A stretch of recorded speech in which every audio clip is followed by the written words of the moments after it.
for the past couple of minutes, it has been clear from this space back on Chambers in that area. So now they're walking back toward the World Trade Center. And as we keep letting you hear the personal stories, the survivor stories of exactly what happened inside the World Trade Center when that first plane went in, and of course the collapses since then, we're going to bring more of those to you now. Barry Jennings, you were on the 8th floor. You work for the City Housing Department. Explain to me the moment of impact. Well, me and Mr. Hesh, the Corporation Counsel, were on the 23rd floor. I told him we got to get out of here. We started walking down the stairs. We made it to the 8th floor. Big explosion. Blew us back into the 8th floor.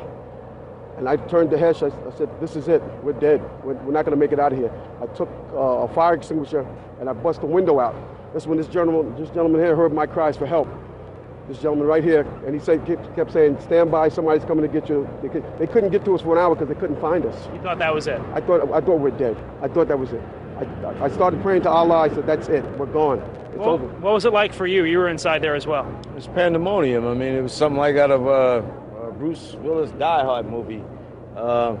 He was there and he was crying, and there was another gentleman crying and for help. We couldn't get to him. We tried to get through we went through the buildings. We were lost. Both staircases, the backside was completely blown away. There was no way to access us. We couldn't get to him. And finally, one of the fire department teams found him. But we didn't think they were going to make it. Well, certainly you got out. Many others didn't. Of course, we don't have a number right now of fatalities or injuries. But I want to translate a story to you that another man told me. He was near the building. He was on the lobby level, near the shopping area, near the promenade. The elevator doors, he said to me, blew open. And when the doors opened, there was a man on fire inside that elevator. That is the kind of tragedy we are talking about here, and where the World Trade Center. Hi, my name is Barry Jennings. I'm 52 years old. I've worked for 33 years at one location. Basically, that's it. I'm married, father of 4. That's it. Why don't you tell people your experience from the very beginning of the day on September 11, 2001? All right, it was, as I told you guys before, it was very funny. I was on my way to work, and traffic was excellent. I received a call that a small Cessna had hit the World Trade Center, and I was asked to go and man the Office of Emergency Management at the World Trade Center 7 on the 23rd floor. As I arrived there were police all in the lobby. They showed me the way to the elevator. We got up to the 23rd floor. Me and Mr. Hess, who I didn't know was Mr. Hess at the time, we got to the 23rd floor. We couldn't get in. We had to go back down. Then security and police took us to the freight elevators, where they took us back up, and we did get in. Upon arriving into the OEM EOC, we noticed that everybody was gone. I saw coffee that was on a desk. Still, the smoke was still coming off the coffee. I saw half-eaten sandwiches. And only me, Mr. Hess, was up there. After I called several individuals, one individual told me that to leave and leave right away. Mr. Hess came running back in and said, we're the only ones up here, we got to get out of here. He found the stairwell. So we subsequently went to the stairwell and we're going down the stairs. When we reached the 6th floor, the landing that we were standing on gave way. There was an explosion and the landing gave way. And I was left there hanging. I had to climb back up, and now I had to walk back up to the 8th floor. After getting to the 8th floor, everything was dark. It was dark and it was very, very hot. Very hot. I asked Mr. Hess to test the phones as I took a fire extinguisher and broke out the windows. Once I broke out the windows, I could see outside below me. I saw police cars on fire, buses on fire. I looked one way, the building was there. I looked the other way, it was gone. I was trapped in there for several hours. I was trapped in there when both buildings came down. The firefighters came. They came to the window, and because I was going to come out on the fire hose. I didn't want to stay there any longer. It was too hot. I was going to come out on the fire hose. They came to the window. They said, they started yelling, "Do not do that. It won't hold you." And then they ran away. See, I didn't know what was going on. That's when the first tower fell. When they started running, the first tower was coming down. I had no way of knowing that. Then I saw them come back. Now I saw them come back with more concern on their faces. And then they ran away again. The second tower fell. So as they turned and ran the second time, the guy said, "Don't worry, we'll be back for you." And they did come back. This time they came back with 10 firefighters. And they kept asking, "Where are you? We don't know where you are." I said, "I'm on the north side of the building," because when I was on the stairs, I saw north side. Excuse me. All this time, I'm hearing all type of explosions. All this time, I'm hearing explosions. And I'm thinking that maybe it's the buses around me that was on fire, the cars on fire. I don't see no, but I'm still hearing these explosions. When they finally got to us, and they took us down to what they called the lobby, because I asked them, I said, when we got down there, I said, "Where are we?" He said, "This was the lobby."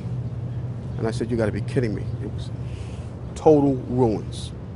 Total ruins. Now keep in mind, when I came in there, the lobby had nice escalators. It was a huge lobby. And for me to see what I saw, it was unbelievable. And the firefighter that took us down kept saying, "Do not look down." And I kept saying, "Why?" He said, "Do not look down." And we were stepping over people. And you can feel when you're stepping over people. They took us out through a hole that I don't know who made this hole in this wall. That's how they got us out. They took us out through a hole, through the wall, to safety. As they were taking me out, one firefighter had fallen. I believe he was having a heart attack. But before that, this big giant police officer came to me. And he says, "You have to run." I said, "I can't run. My knees are swollen." He said, "You're going to have to get on your knees and crawl in." He said, "Because we have reports of more explosions." And that's when I started crawling. And I saw this guy fall behind me. And his comrades came to his aid. They dragged him to safety. I was looking for an ambulance for my knees. And at that time, they told me, "We got to walk 20 blocks to refuge." Before I got there, Eyewitness News grabbed me and started interviewing me. And that's basically it. Now, real quick, I'd like, if possible, for you to elaborate on. Now, you originally said on ABC 7 that you got to the 8th floor, and that's where the explosion was, and that's what blew you off. And there you said you got down to the 6th floor. Well, it was the 8th floor we got back into. Okay. The 6th floor is when we got down to. Okay, so you made it all the way down from the 23rd floor all To the way down 6th to floor. The 6th floor. Right. That's when the explosion happened. Now, where did that originate from? Did the explosion come from under you? It was definitely under us. It was from under you. It definitely was under us. Now, did it like lift you up? Is that? Yeah, it blew us back, and then I found myself. I thought I was on a stair landing, but I wasn't. I found myself hanging on. So you want me to go into that? If you could. Yeah, Sure, yeah. You said sure. it was pitch black. You couldn't see anything. Right. If you could please elaborate on that. Sure. Just quickly. Okay. When I made it to the 6th floor, and there was an explosion. The explosion was beneath me. Keep in mind now, it's pitch black in there. All the lights went out. Yeah. So when the explosion happened, it blew us back. I'm thinking I'm standing on the landing. I'm actually holding on to a pole above us. Really? And I had to climb back up because Hess is yelling, "What do we do now?" I said, "There's only one thing we can do, and it's go back up." So that's when we went back up to the 8th floor, and I busted out that window. My other question was going to be, you said that you'd worked in the Office of Emergency Management since its inception in '99. Could you just tell people what the OEM was and your experiences with it, like how often you would be there, what the job of the OEM was? Okay. Excellent. When the Office of Emergency Management did an activation, they always included our locale. And what they did was monitor the emergency. They actually coordinated the emergency through several agencies. And that's what we did. I was there as part of one of my agencies, which I can't name. Of course. And we would sit there and we would do sit reports. We would get updates as far as the emergency that was on hand. And that's simply what we would do. Every agency that was involved in that emergency was there. Okay. And that was a man 24 hours, I've heard? When the activation, only when there was an emergency activation was that man 24 hours. OEM was man 24 hours without the activation. When they opened up the the EOC, that was activated for as long as the emergency was going on. Once the emergency was subsided, then they would, they would stand down. Okay.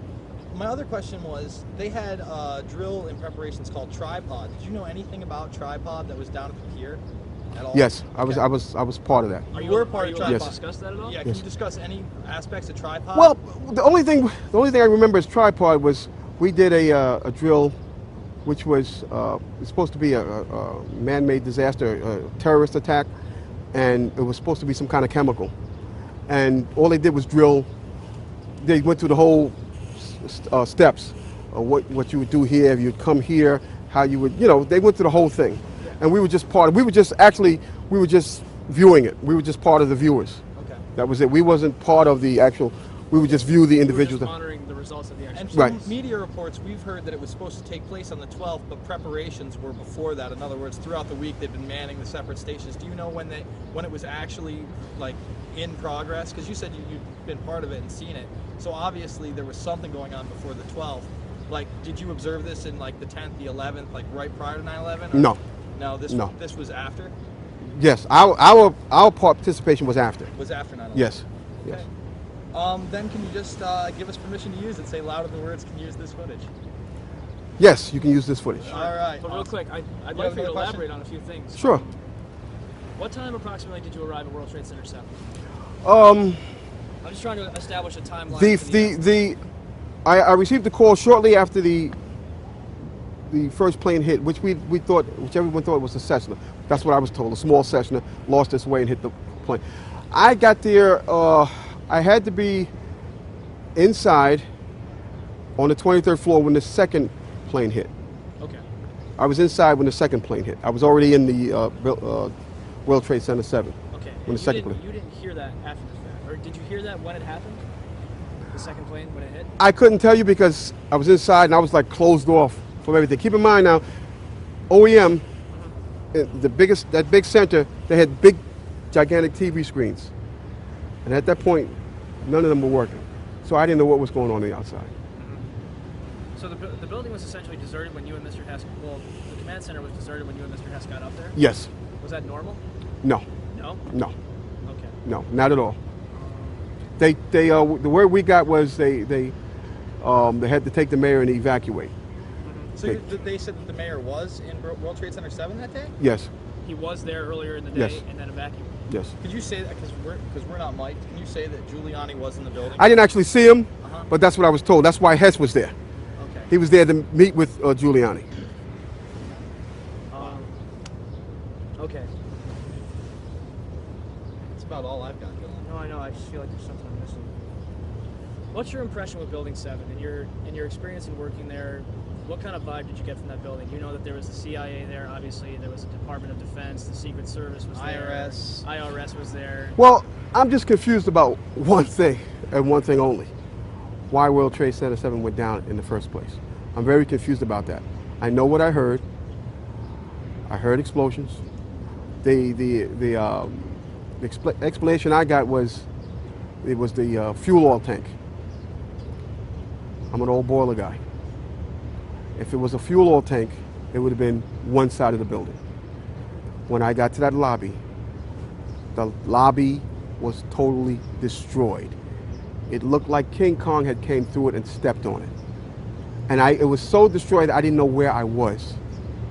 And it was so destroyed they had to take me out through a hole in the wall, a makeshift hole that I believe the fire department made to get me out. Me and Mr. Hess out. I do have one more question. Did Sure. you ever talk to people from the 9/11 Commission, the Congressional Report, FBI, NIST, anybody? You did speak with them. Yes. Who did you speak with? They called me down. Which ones? They were doing. I think it was part of the 9/11 Commission. So Okay. was it the hearings at the new school? No, No? no, I can't tell you where it was because. Okay. Yeah. Oh, yeah, that's right. But they called me down there, and they asked me the same questions that you guys are asking me. And at that point, they said, "Okay, thank you." They sent me on my way. And yeah, you told them pretty much everything you just told us. Yes. That you were in the building, got rocked by an explosion, Yes. all that. Yes. And you know that they didn't mention Building 7 once in the commission report.